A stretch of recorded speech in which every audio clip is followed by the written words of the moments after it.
So when you're talking about how you can try to make money off your invention, there are three basic approaches you can take. You can make it and sell it yourself. You can sell your patent rights to someone, which is called an assignment, or you can license your patent rights, which is more of a rental of your patent rights. Let's go over each one of these individually. If you're going to make it and sell it yourself, there are certain advantages and disadvantages of that approach. The first advantage is that you retain complete control over the process. In other words, if you're an inventor who is really picky about how well you want your product to look and the quality that you really want it to have and the appearance and the marketing, if you really want control over all those things, you're probably going to be much happier making it yourself than either assigning your patent rights to somebody or licensing the rights to somebody else. So if you make it yourself, it's great. You retain complete control. You get to keep all the profits, but you also have to pay for everything and you have to control everything, which can be somewhat daunting. Let's go through the process of making an item and selling it, just so you get an idea of what may be involved.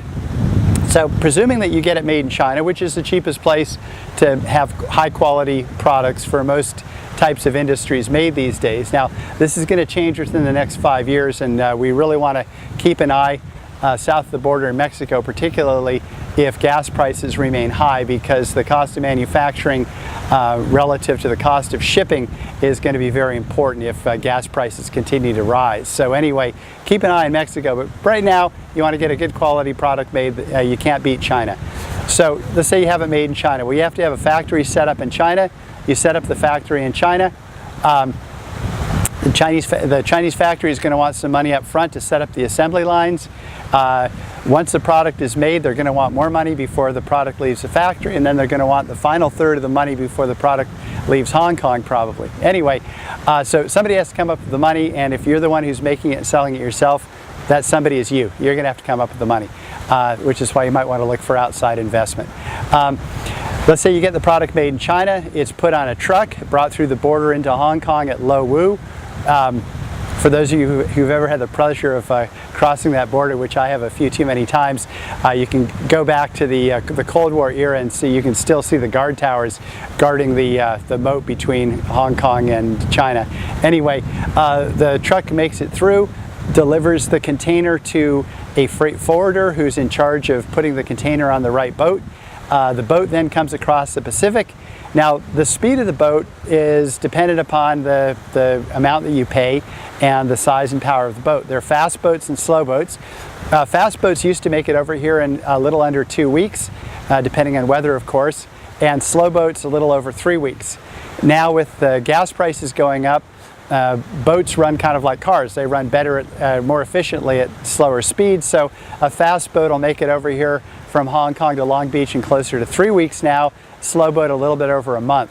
So you're spending a little bit more time in transit. And again, keep in the back of your mind as an inventor, if you've already paid for the product, the longer that product sits in the Pacific Ocean, the longer you're having to wait until you get paid for it. So anyway, transportation is becoming more and more of an issue, which is why a lot of people are beginning to look south to our border, south of our border to Mexico right now as a manufacturing location, because it's a heck of a lot quicker to put a container on a truck and bring it across the border from Monterey than it is to put it on a ship and bring it over from Hong Kong. Anyway though, so it gets on the freight forwarder. The freight forwarder puts it on the right boat. The boat takes it across, gets through customs at Long Beach. Once it gets through customs at Long Beach, you have to get it to the retailer. Now, some retailers like you to send the entire container to their headquarters. They then break it down and send it out by truck to the individual stores. Other retailers like you to break it down and ship it out by DHL or FedEx or UPS to the individual stores. Now, if that happens, you're going to have a warehouse set up, probably Long Beach or El Segundo if you bring things in by freight. Just offhand, you can bring things in by air freight too, but it's horribly expensive, so you really want to avoid that. Try to ship everything by ocean if you can. And I hope the sun comes out. I don't want to have to reshoot this again. Oh, thank you. So anyway, you've gotten it through customs, you've got it to the retailer then gets it to the store where it's sold. Now, most of the stores want to pay you under what are called net terms, which means that they don't pay you when the product arrives, they pay you a certain number of days after it arrives to give them a chance to sell it. Since they're marking it up 100%, if they sell half the product and they send you the money for for the entire shipment, they've broken even. So they aim for net terms, usually net 30, net 60, net 45, which means they pay you, say with net 45 terms, they pay you 45 days after the shipment arrives.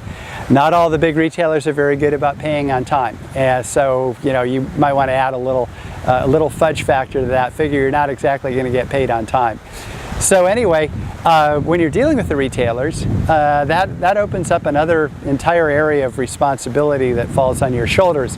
You have to have packaging just perfect. The larger the retailer, the more strict they are about their packaging requirements usually, to the point where they want the barcodes in a certain place, they want the packages a certain size, the master carton with a certain number of inner cartons, the inner carton with a certain number of items in each inner carton. They have to be arranged a certain way, the packaging has to be a certain way, they have to be a certain size to fit on that shelf. And if you violate the terms, such as a late shipment, or you have the wrong combination of inner and outer cartons, there's a fine. It's already written into the contract, so basically you're docked money. Dealing with the retailers, again, is not the easiest thing in the world, so it's something where if you're going to take this on yourself, this better not be your third job after your day job and then your nighttime job, because you're not going to get it done very well. So with the retailers, the other thing is that oftentimes they'll want additional money. So there's something called price protection, which is if you sell it to store A at $1 and then later on they find out you sold it to store B for 90 cents, store A is going to want that dime back. There's also advertising allowances, where if they mount an advertising campaign based on your product, they're going to want you to contribute to it. There's also product placement surcharges. So for example, if you want your product to be displayed on an end cap where it's going to get more visibility than on a regular shelf, you usually have to pay extra for it. These are all things that you have to work out with the retail store. And again, the larger the retail store and the smaller you are, the more likely you are to basically be told, you want to do business with us, this is the way it goes. So anyway, just keep in mind that dealing with the big retailers is not the easiest thing in the world sometimes.